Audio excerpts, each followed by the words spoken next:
declaración de un rey. Hay palabra de Jehová, es una interrogante. Jeremías fue sacado de prisión a pedido del rey Sedequías. Aunque no estaba realmente interesado este rey Sedequías en oír palabra de Jehová, sí, él tenía curiosidad por saber lo que el profeta diría acerca del destino de Judá en manos de los babilonios. Y por eso es que el rey Sedequías le preguntó a Jeremías, ¿hay palabra de Jehová? Dice en Jeremías capítulo 37, versículo 17, y lo vamos a leer. Dice acá, Jeremías 37, 17. El rey Sedequías envió y le sacó, o sea, a Jeremías. Jeremías era un profeta de Dios, entregado a Dios. Y le preguntó el rey secretamente en su casa y dijo, ¿hay palabra de Jehová? Y Jeremías dijo, hay. Y dijo más, en mano del rey de Babilonia serás entregado. O sea, los reyes tenían esa costumbre de preguntarle a los profetas de Dios que si había palabra de Jehová, que si Dios les había revelado algo para su reinado. Acuérdense que en estos tiempos había una comunicación de Dios con los profetas y a través de los profetas Dios les revelaba muchas cosas que vendrían a los reyes. Lo que de Sedequías no esperaba, hermanos, era que Jeremías le dijera, en mano del rey de Babilonia serás entregado. Hubiera querido Sedequías, quizás oír, mira, el Señor me ha dicho que va a multiplicar tus riquezas, pero no, oyó todo lo contrario. Esta, hermanos, es siempre una pregunta apropiada cuando uno desea servir a Dios. Pero a diferencia del rey Sedequías, deberíamos preguntarnos con toda la intención de oír palabra de Jehová. Nuestra intención, hermanos, siempre debe ser oír palabra de Jehová acerca de todas las cosas que procuramos saber. ¿Tiene Dios instrucción alguna para nosotros en cuanto a nuestros acercamientos a Él para adorarlo? Claro que sí. Y fíjense que hay una cosa, se dice desde hace muchos tiempos que los reyes de las naciones, los presidentes de las naciones, consultan a los adivinos, consultan a los agoreros, consultan a los brujos. Se dice que es una práctica real de muchos presidentes del mundo, tomando en cuenta esta situación que venía desde antaño. Hermanos, hay varios ejemplos de adoración que se encuentran en ambos testamentos. Y estos ejemplos de adoración que se encuentran en ambos testamentos sirven como modelos que nos dicen en qué consiste la adoración. Y vamos a hacer uso de esos puntos de vista que aquí se nos presentan. Uno lo vamos a tomar del Antiguo Testamento y otro lo vamos a tomar del Nuevo Testamento. Estos ejemplos han sido escogidos por sus asombrosas similitudes que nos presentan, porque revelan por duplicado lo que nuestro Dios desea en la adoración. El primer ejemplo, hermanos, es la adoración que ofreció a Abraham cuando Dios le llamó a la tierra de Moriah para ofrecer a su hijo Isaac en sacrificio. Usted puede consultar sobre ello si va al capítulo 22 de Génesis. Y el segundo ejemplo es la adoración de los magos que vinieron del oriente a adorar al recién nacido Rey Jesús. Usted lo puede consultar en Mateo capítulo 2. Hay que reconocer, hermanos, que ninguno de los anteriores es un ejemplo de un culto de adoración. Ninguno es un ejemplo de un culto de adoración. Sin embargo, ambos hermanos nos dan ideas acerca de cómo adoraban los hombres cuando recibían instrucciones explícitas de parte de nuestro Dios. Hay ciertas características que son muy propias de la verdadera adoración, hermanos, independientemente del lugar donde se lleve a cabo esta adoración. Lo que decía en la clase de esta mañana, este recinto tan especial para adorar, pero si de repente hubieran circunstancias que no nos lo permitieran, a lo mejor tendríamos que ir a adorar debajo de estos árboles. Y aún haciéndolo ahí, estaríamos adorando.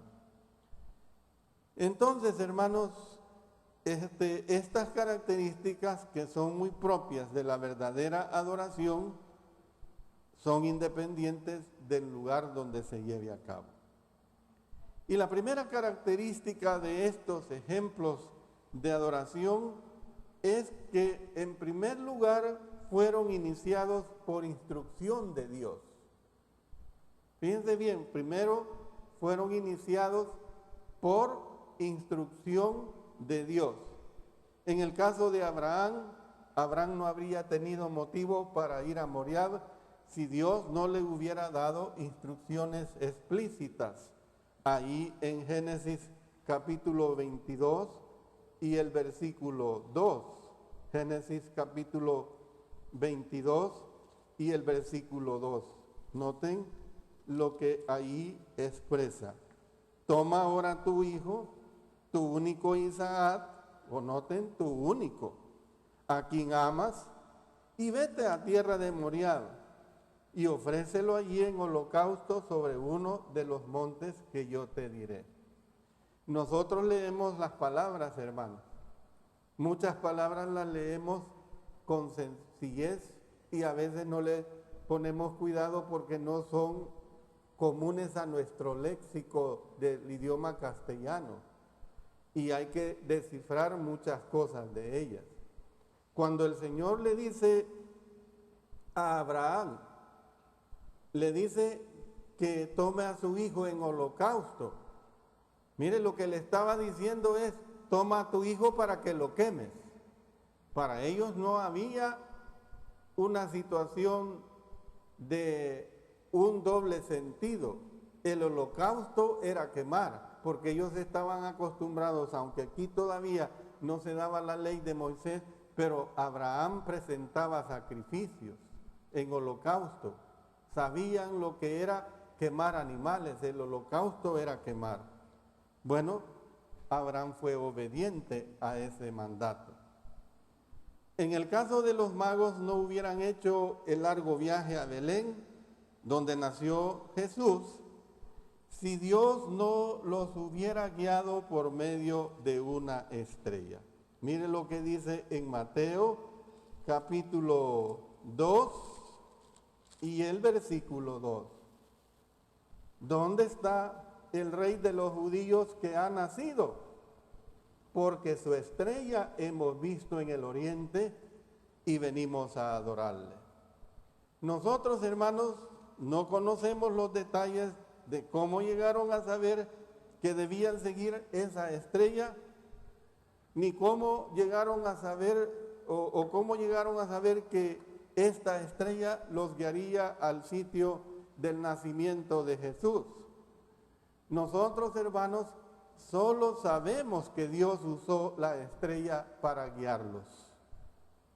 De todas las cosas, hermanos, que podemos concluir acerca de esta estrella, hay una verdad que resulta manifiesta, la cual es innegable, que ella representaba la dirección divina. Usted no le tiene que interesar que cómo fue que ellos entendieron eso, que por qué se guiaron por la estrella. El asunto es que la estrella fue la dirección divina. Bueno, la segunda característica de estos ejemplos, o sea, del ejemplo de Abraham y el ejemplo de estos magos que vinieron a adorar al Señor, es de que los dos ejemplos constituyeron una respuesta de fe a la instrucción de Dios. Ni Abraham ni estos magos renegaron contra la instrucción de Dios, simplemente tuvieron fe. Simplemente ellos asumieron, bueno, Dios me manda. Dios me manda a llevar en holocausto a mi amado hijo Isaac. Dios me manda a presentarles estos regalos al niño Jesús. No cuestionaron, y eran regalos cuantiosos, hermanos. Imagínense que estaba en un pesebre el Señor Jesús, estaba en el mesón, estaba en el lugar donde ya no había donde haber albergue, y aquellos regalos cuantiosos no tenemos que preguntarnos, bueno, ¿y por qué tan cuantiosos? ¿Y qué hizo el Señor Jesús? Lo que tenemos que asumir es, hermanos, de que ellos hicieron caso a la orden divina. Abraham, hermanos, procedió a obedecer sin cuestionar ni titubear. Se levantó temprano al día siguiente, dice que enalbardó su asno y cortó leña para el holocausto. Después despertó a 2 de sus siervos para que fueran con él, sacó a Isaac de la cama y salió en dirección a Moriah. Solo usted, hermano, piense que a usted le dijeran ahorita que haga esto con uno de sus hijos, con una de sus hijas. Solo piénselo. Bueno, analicemos más detenidamente las anteriores y otras características de la adoración, que es precisamente conforme a la palabra del Señor. Yo he estado hablando a ustedes en 2 sermones anteriores, este es el tercer sermón, acerca de la adoración. Y hermanos, la adoración tenemos que entenderla y darle el más alto significado, porque la adoración es dirigida por Dios, hermanos. Esta adoración que nosotros estamos presentándole ahorita, lo que yo estoy haciendo, hermanos, lo que ustedes están haciendo, escuchando palabra de Dios, es dirigida por Dios. Y hermanos, entre las más antiguas instrucciones que Dios dio al hombre están precisamente las directrices relacionadas con la adoración. Vayamos otra vez a Génesis capítulo 4, hermano. En Génesis capítulo 4, en los versos 3 hasta el 8, dice acá: y Abel trajo también de los primogénitos de sus ovejas, de lo más gordo de ellas.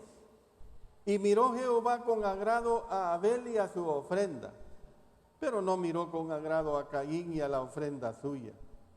Y se ensañó Caín en gran manera y decayó su semblante.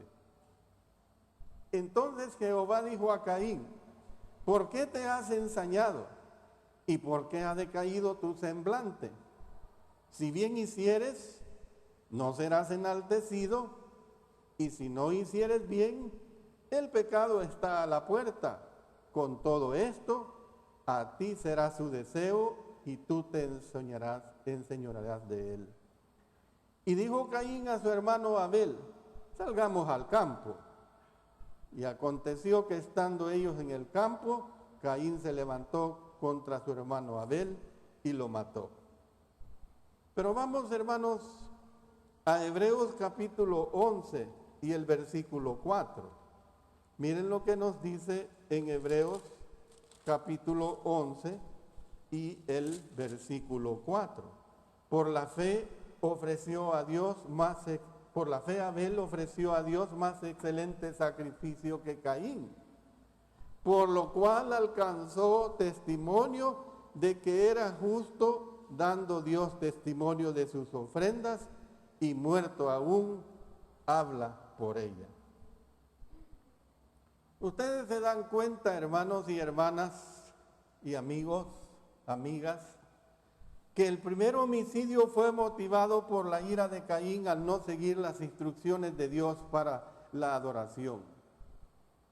Que las instrucciones de Dios que se estaban dando para la adoración estaban puestas.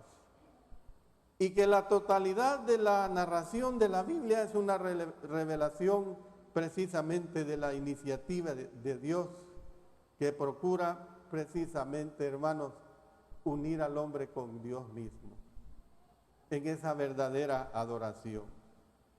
Que Él precisamente muestra cómo es que el hombre ha respondido a esta iniciativa. Cómo es que el hombre ha respondido, ya sea para lo bueno o ya sea para lo malo, en el caso que hemos citado de Caín y Abel. Vemos que casi siempre, hermanos, la respuesta correcta se expresa en términos precisamente de la dirección dada por Dios en la adoración. Por eso es que nosotros tenemos que ser celosos en la adoración, porque la adoración que presentamos a Dios es una adoración que va de acuerdo a las directrices de nuestro Dios. Prácticamente todos los libros de la Biblia, hermanos, contienen esta información, estas instrucciones acerca de la adoración de una o de otra manera. Por eso es que tenemos que entender que ni la tradición, óigase bien, ni la tradición, ni las referencias personales deben ser nuestra estrella guía. Tampoco, hermanos, tenemos que entender que no podemos dirigirnos por lo que nos haga sentir bien. Y esto es lo que mucha gente hace en que están adorando a Dios. Lo que hace sentir bien. Y lo que hace sentir bien no es a mi persona, no es muchas veces lo que Dios me está diciendo que haga. Dios jamás nos dijo cómo debemos sentirnos, hermanos, en la adoración. Lo que nos dice es cómo debemos actuar. Por eso es que tenemos que tomar en cuenta acerca de los sentimientos. Los sentimientos no son una buena indicación de lo que se debe hacer en la adoración, hermanos. Por eso es que las personas, cuando yo hablo con una persona y le digo, ¿cuándo va a obedecer al Señor? Es que no lo siento. ¿Cuál sentimiento? Si tiene conocimiento de la palabra de Dios, los sentimientos no son la salvación. La salvación son la palabra de Dios, la que ella expresa claramente. Los sentimientos, hermanos y amigos, difieren mucho de una persona a la otra. Entonces, lo que a uno le entusiasma, ahorita estamos adorando a Dios, yo estoy hablando, ustedes están pasivos. Y yo estoy más que seguro que ustedes están contentos.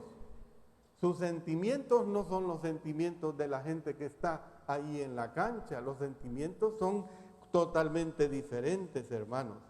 Entonces, los sentimientos siguen la acción equivocada muchas veces. Por eso tenemos que entender que la adoración no es simplemente una experiencia en la que se expresan las emociones. Adorar a Dios por mi emocionalismo es un error, hermano. Adorar a Dios sin la dirección de Dios y con la dirección de mis sentimientos, entonces yo estoy en una senda completamente equivocada. Tampoco es solamente la adoración un ejercicio intelectual. Es decir, si yo no paso por mi mente y por mi corazón la adoración que yo le presento a nuestro Dios en base a su voluntad, estoy erróneamente. Y más adelante del mensaje yo voy a hablar sobre esto. Por eso tenemos que entender que la verdadera adoración llega a toda faceta de nuestro ser. ¿Qué es esa toda faceta de nuestro ser, hermanos? Bueno, cuerpo, alma y espíritu, hermano. Cuerpo, alma y espíritu. Nos arrebata y mantiene todo nuestro ser en presencia del Todopoderoso, donde podemos disfrutar de la luz de nuestro Señor, de su gloria. Eso es lo que nosotros podemos decir claramente, hermanos, de que la adoración nuestra es dirigida por Dios. Pero, hermanos, la adoración se origina en un corazón obediente.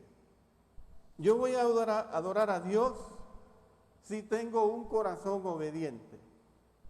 Si yo tengo un corazón obediente, mire, usted no necesitaría de este hombre o de cualquier hombre que predicamos la palabra de Dios que le esté diciendo, mire hermano, mire hermana, el otro domingo le esperamos. Mire hermana, el otro domingo hay que adorar a nuestro Señor. Mire hermana, no dejemos de congregarnos, porque aquel día se acerca. No habría necesidad de eso. ¿Por qué? Porque la adoración se origina en un corazón completamente obediente. Yo no vengo a adorar acá porque uno de ustedes me dijo que tengo que venir a adorar. Y fíjense bien lo que estoy diciendo. No estoy menospreciando el ánimo que usted me puede dar a mí en venir a adorar. No, yo no estoy menospreciando. Si me lo dice, se lo agradezco. Se lo agradezco en el alma. Agradezco al hermano Natarén que me diga, le espero el otro día el Señor. Lo agradezco en el alma. Pero yo no vengo a adorar porque el hermano Natarén me lo ha dicho. Yo vengo a adorar porque es mi responsabilidad con Dios, hermanos. Porque eso es lo que Dios quiere de mí. Porque eso es lo que agrada de Dios en mi persona. Mire, hermano, el libro de Levítico fue escrito para estipular las directrices que los sacerdotes debían seguir en su ministración diaria en el beneficio del pueblo de Dios. Y en este libro de Levítico se hace hincapié en el mantenimiento de la santidad de los sacerdotes, porque estos sacerdotes mediaban, y al mediar ellos entre un pueblo impío y un Dios santo, era la función que Dios les había asignado. Si usted lee el libro de Levítico, no es una lectura fácil, hermano. No es una lectura fácil y podría decir quizás no es ni interesante para la mayoría de las personas. Pero cuando usted lo lee, este libro del Antiguo Testamento a lo mejor le puede parecer irrelevante y sin provecho alguno para la gente de hoy en día. Sin embargo, hermanos, yo le digo que la esencia del libro de Levítico tiene que decir mucho. Y la esencia del libro de Levítico constituye en gran manera el centro de atención al cual debe mirar el pueblo de Dios de todas las generaciones. ¿Por qué le digo esto, mi amado hermano? Porque es un libro que trata sobre acercarse a Dios. Es un libro que trata sobre acercarse a Dios, sobre estar en contacto con Él y sobre mantener una santa presencia con Él. Porque ahí se le dan las instrucciones a los sacerdotes, hermano.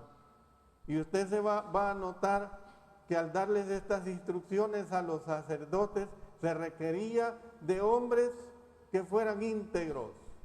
Se requería de hombres que fueran leales. Usted sabe lo que es la lealtad. La lealtad es aquello en lo cual se rinde honor a quien le manda hacer algo. Y lo que aquí se está mandando en este libro procede de nuestro Dios.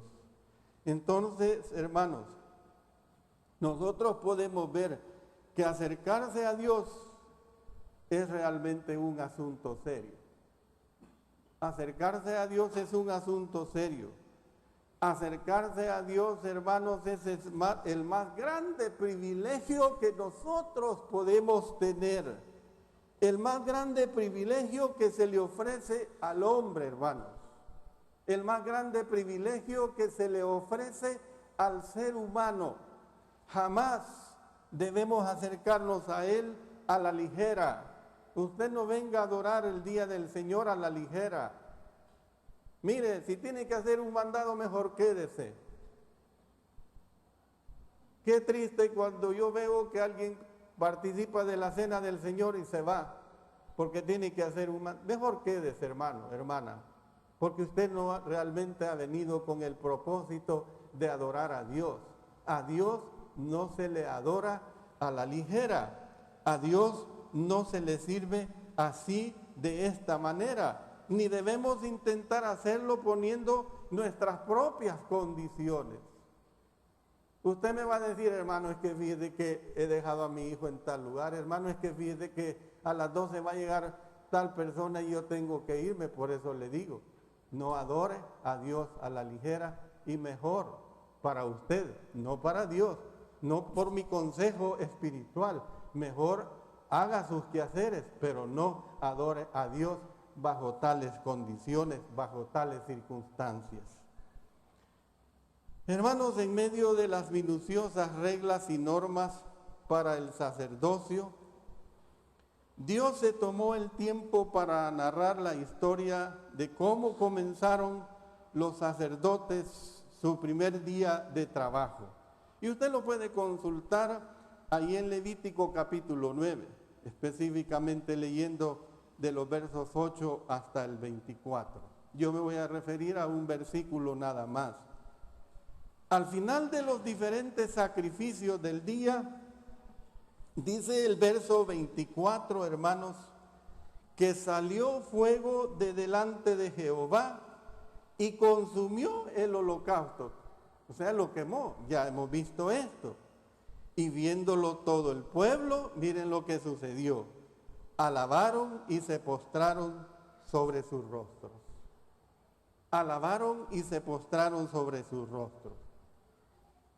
Lo que ocurrió, hermanos, después convirtió un día de alegría y celebración en un día de lamento. ¿Por qué convirtió en un día de lamento? 2 versículos nos son suficientes, hermanos, para narrar ese suceso. Sin embargo, esta lección tan aleccionadora, una advertencia contenida en ellos, no es para olvidarla pronto, hermanos. No es para olvidarla tan luego, hermanos. ¿Por qué? Nadab y Abiú, 2 de los hijos amados de Aarón, que eran sacerdotes y que habían ayudado a su padre, noten, hermanos, en todos los sacrificios del día, habían servido a Dios, hermanos. En todos los sacrificios del día, trataron de acercarse a Dios con una ofrenda que no era conforme a las instrucciones de Dios. Nadab y Abiú, hijos de Aarón, tomaron cada uno su incensario y pusieron en ellos fuego, sobre el cual pusieron incienso y ofrecieron delante de Jehová, noten, fuego extraño que él nunca les mandó. Y salió fuego de delante de Jehová y los quemó y murieron delante de Jehová. Miren, hermanos, el mismo fuego que había salido de delante de Dios para consumir el holocausto que estaba en el altar y que le habían alabado a Dios, ese mismo fuego, hermanos, consumió a Nadab y a Abiú. Aquí dice la Escritura, murieron estos delante de Jehová. Dice que el fuego que ofrecieron era un fuego extraño. En otras palabras, hermanos, era un fuego profano. Era un fuego que no le correspondía a Dios, ni Dios lo había ordenado.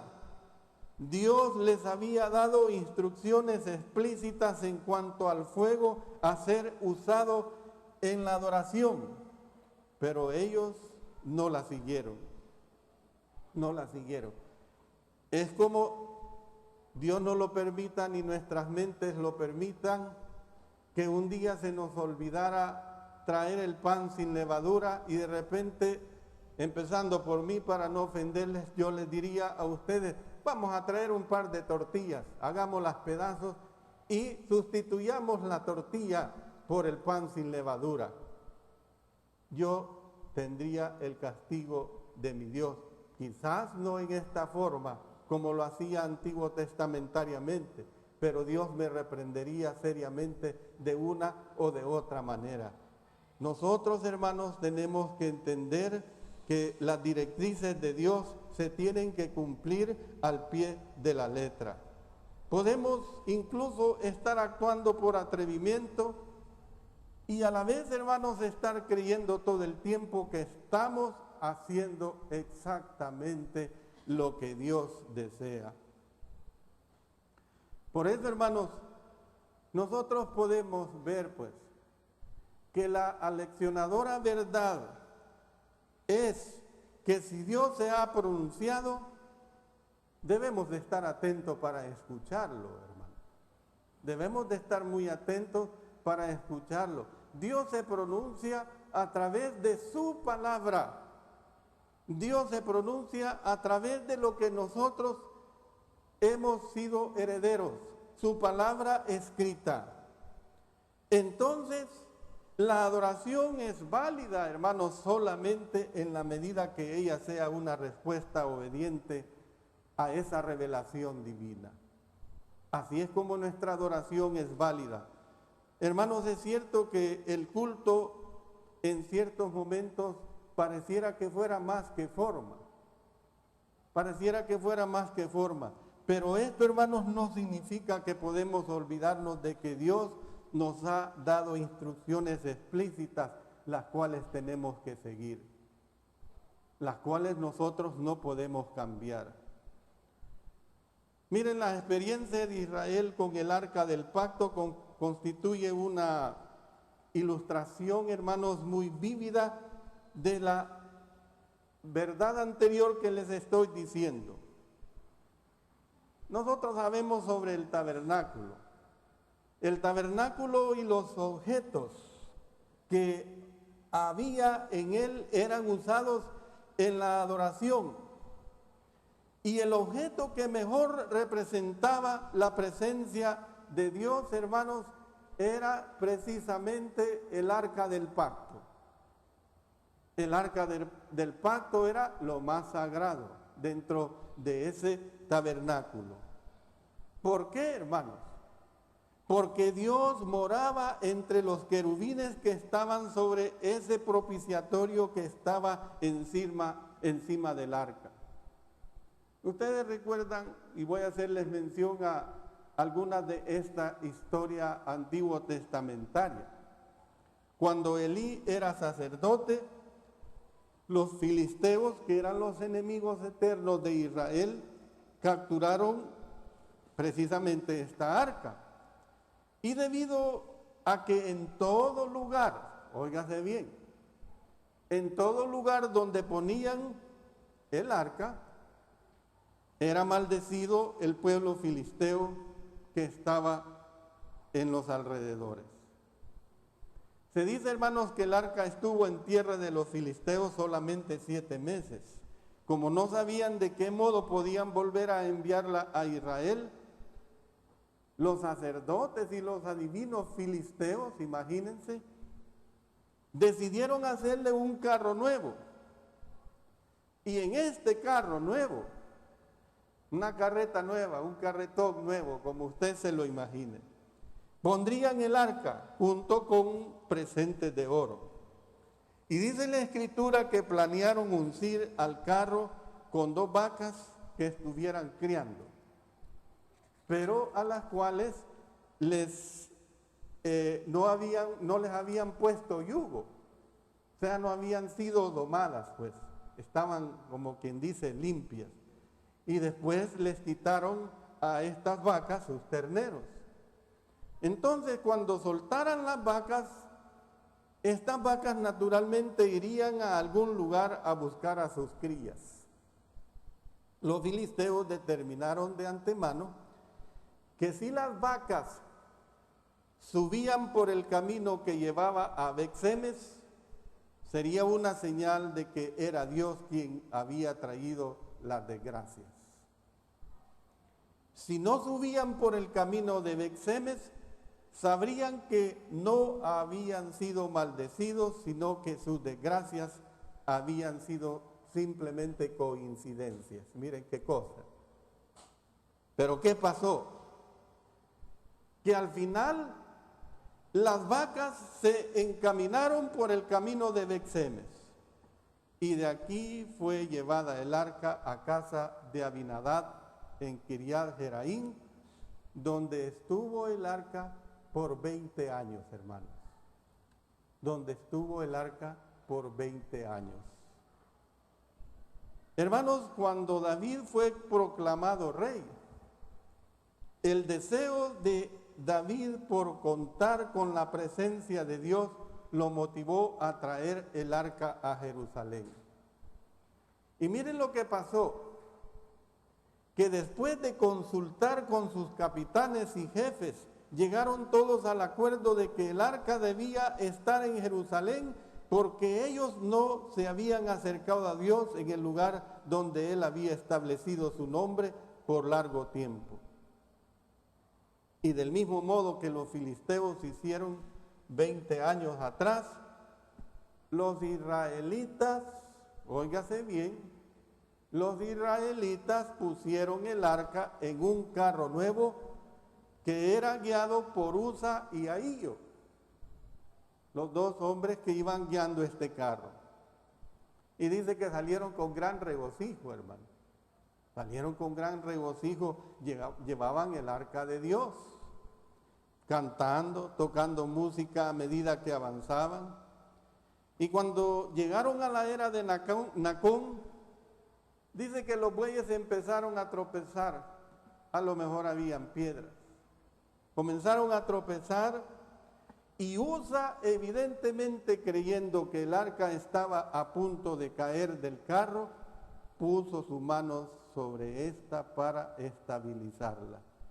Dice la Escritura, hermanos, que en aquel mismo instante murió allí delante del Señor. Toda esta narrativa usted la puede encontrar en el segundo libro de Samuel, capítulo 6, versos 1 al 10, en primero Crónicas, capítulo 13, versos 1 al 10.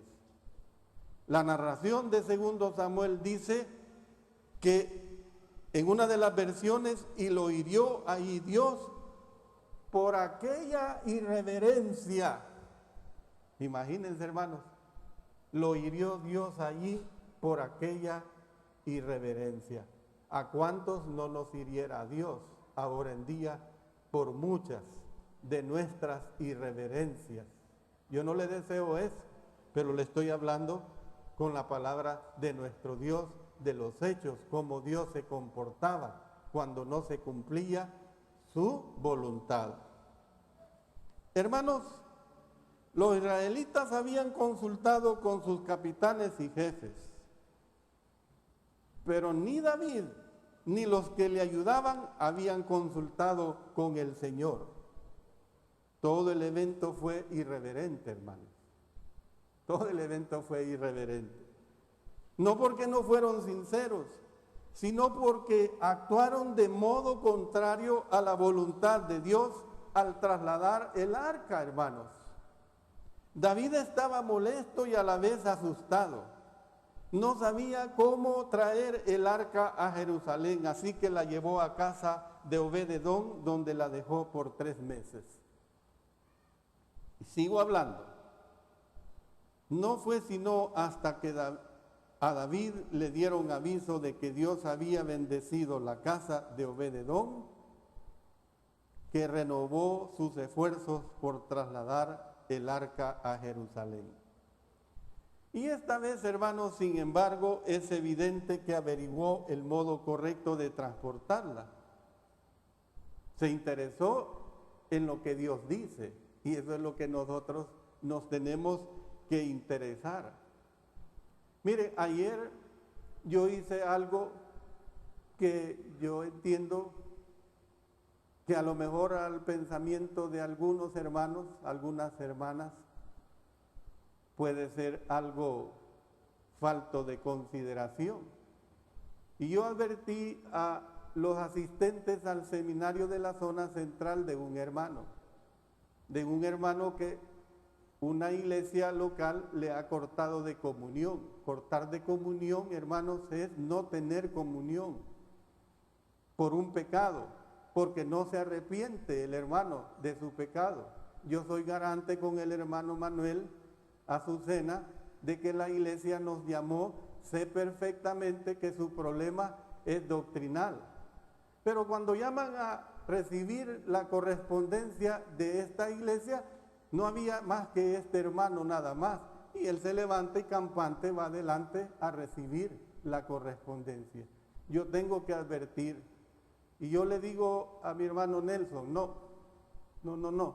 Y después le pido permiso y le digo que me dé lugar para explicar esta situación.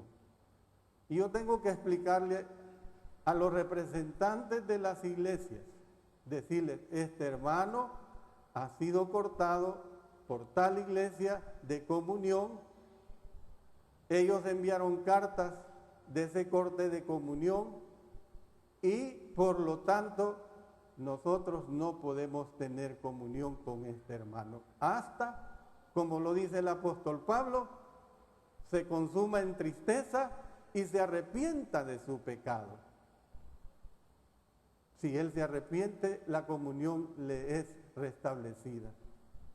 Entonces, los hermanos, creo yo, que entendieron la palabra de Dios y su voluntad.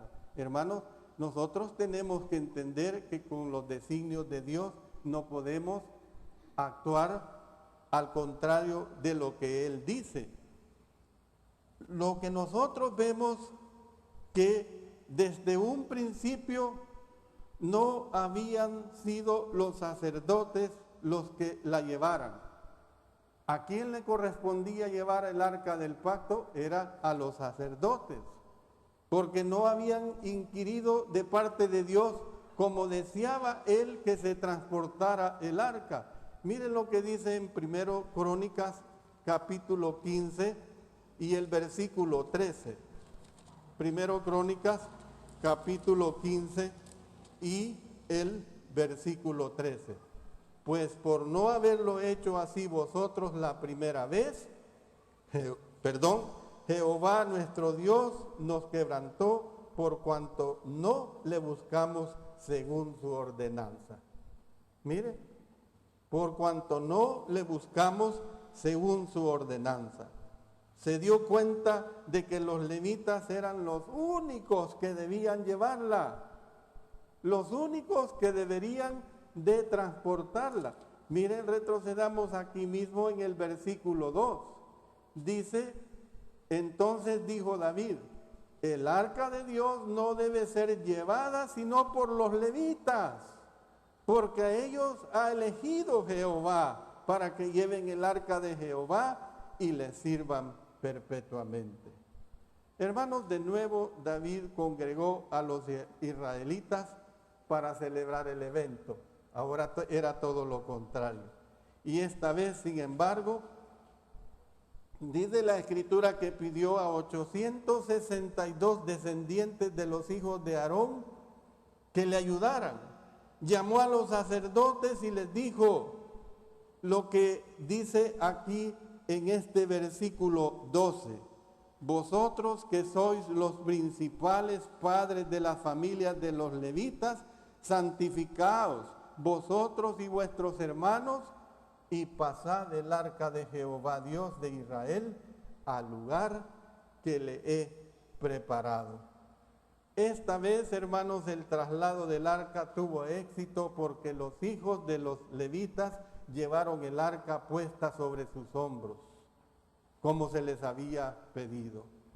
Entonces, hermanos, si nosotros, al igual que David, anhelamos estar en la presencia de Dios, bien haríamos en aprender del modo sincero que tuvo David cuando reflexionó acercarse al trono de Dios. Por eso, hermanos, nosotros tenemos que entender que nuestra adoración, la adoración se centra en Dios y en nadie más que en Dios. Ningún cristiano que conoce la palabra pondría en duda que el objeto de la adoración es Dios.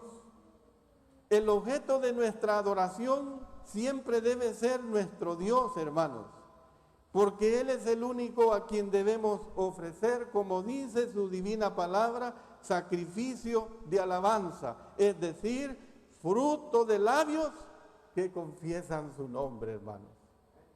Fruto de labios que confiesan su nombre. Entonces, ¿qué aprendemos, hermanos? Que la adoración es la esencia de nuestra identidad como pueblo de Dios. Nuestra adoración es la esencia de nuestra identidad como pueblo que somos de Dios, como pueblo escogido. Y la palabra de Dios nos dice claramente, hermanos, ¿o duda usted de que usted es pueblo de Dios?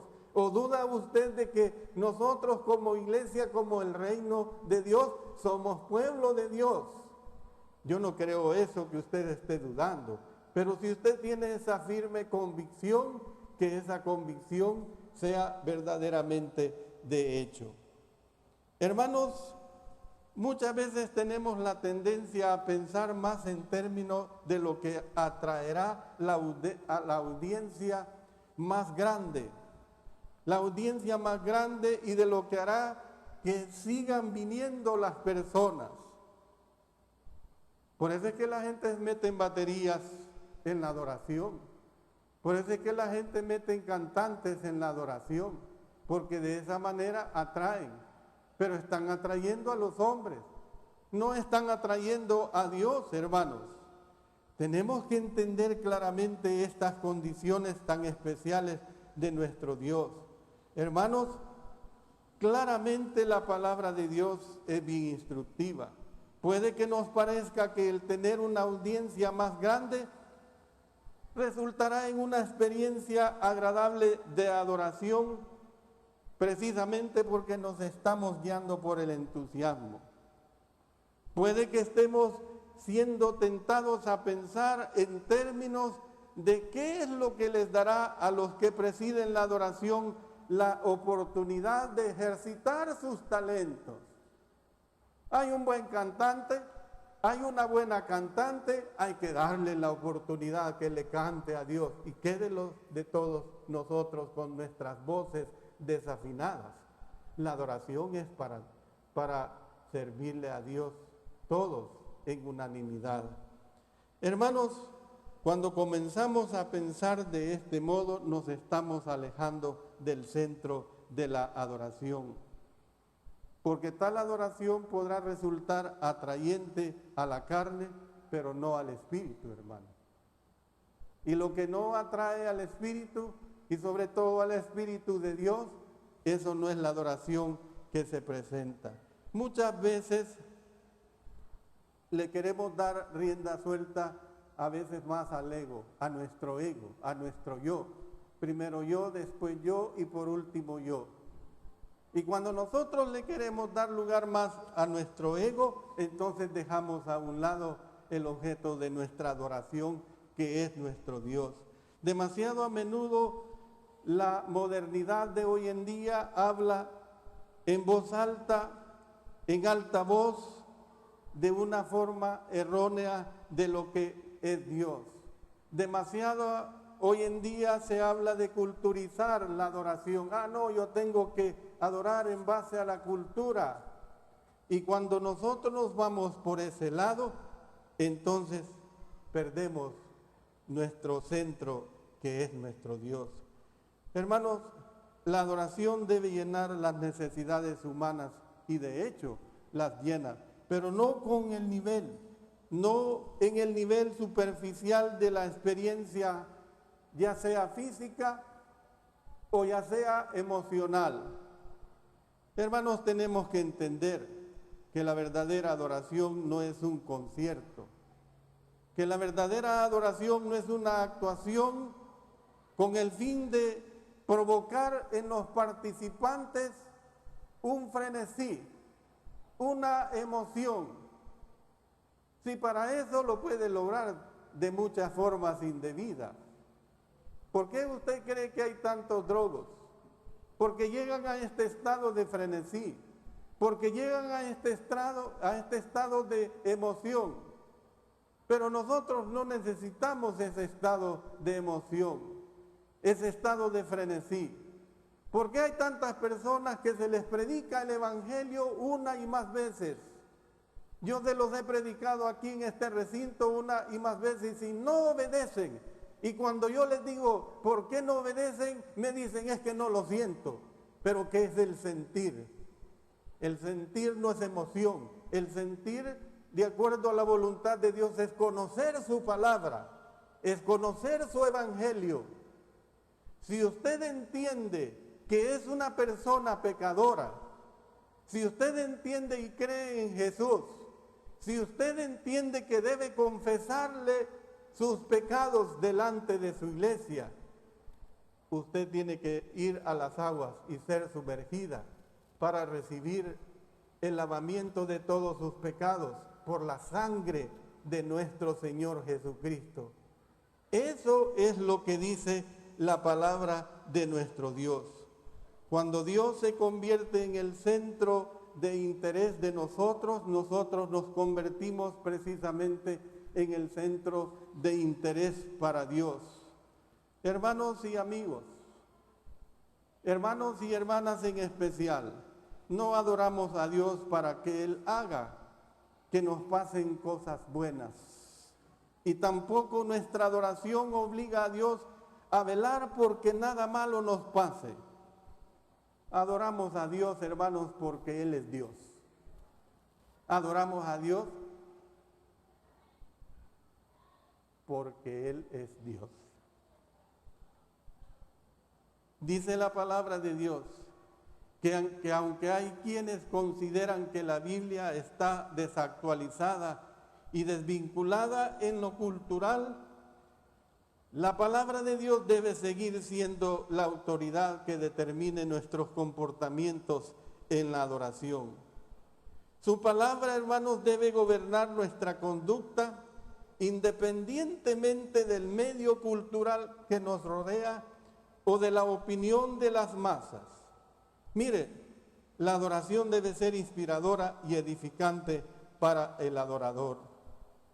Yo le invito a que me escuche. Usted lo puede consultar después en su casa.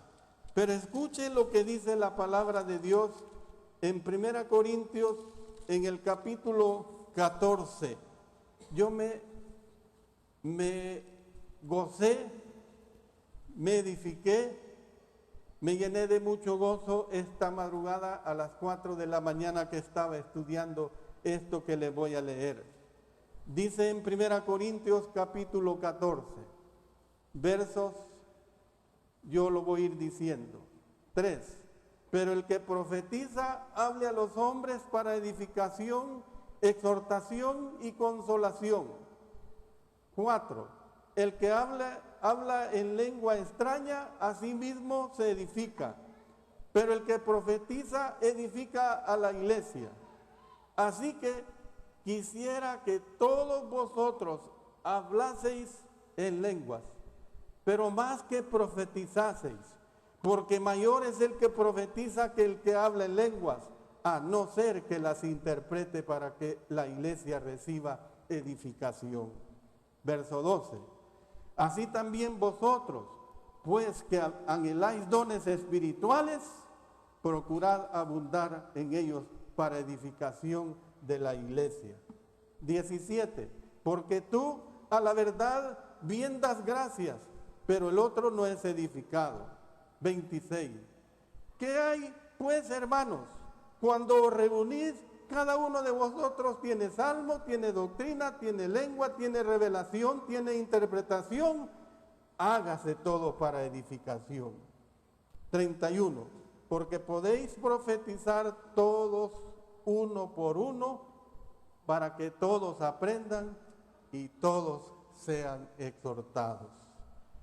Sin embargo, la adoración que es inspiradora para los creyentes que estamos seguros en el Señor puede parecer aburrida e irrelevante para aquellos que no conocen a Dios. Que les parezca aburrida e irrelevante para aquellos que no conocen a Dios.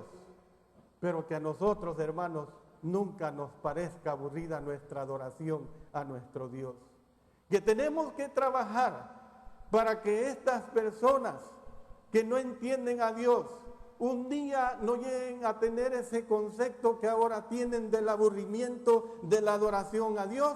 Es una obligación mía y es una obligación de ustedes. Es una obligación de cada cristiano. Hermanos, una razón por la que nuestra adoración debe estar centrada en Dios y que debe reflejar las enseñanzas de su palabra es que la palabra les haga ver a los incrédulos su error, que puedan estar en la asamblea y estos sepan, hermanos, que Dios verdaderamente está entre nosotros. Miren lo que dice los versos 24 y 25. Pero si todos profetizan, profetizar es enseñar, es predicar, hermanos, y entra algún incrédulo o indocto, por todos es convencido, por todos es juzgado, por todos nosotros. El incrédulo es convencido, el incrédulo es juzgado. Lo oculto de su corazón se hace manifiesto y así, postrándose sobre el rostro, adorará a Dios, declarando que verdaderamente Dios está entre vosotros. Esa es la enseñanza nuestra, hermanos. Que el incrédulo crea verdaderamente que Dios mora, que Dios está entre nosotros. Hermanos, este es el mensaje que Dios nos presenta en cuanto a esa interrogante que el rey Ezequías le hizo a le hizo a Jeremías. ¿Hay palabra de Jehová? Si la hay, te vas a ir en cautividad. ¿Hay palabra de Jehová para nosotros? Si la hay, todo el tiempo de nuestros días, de nuestras vidas. Hagamos honor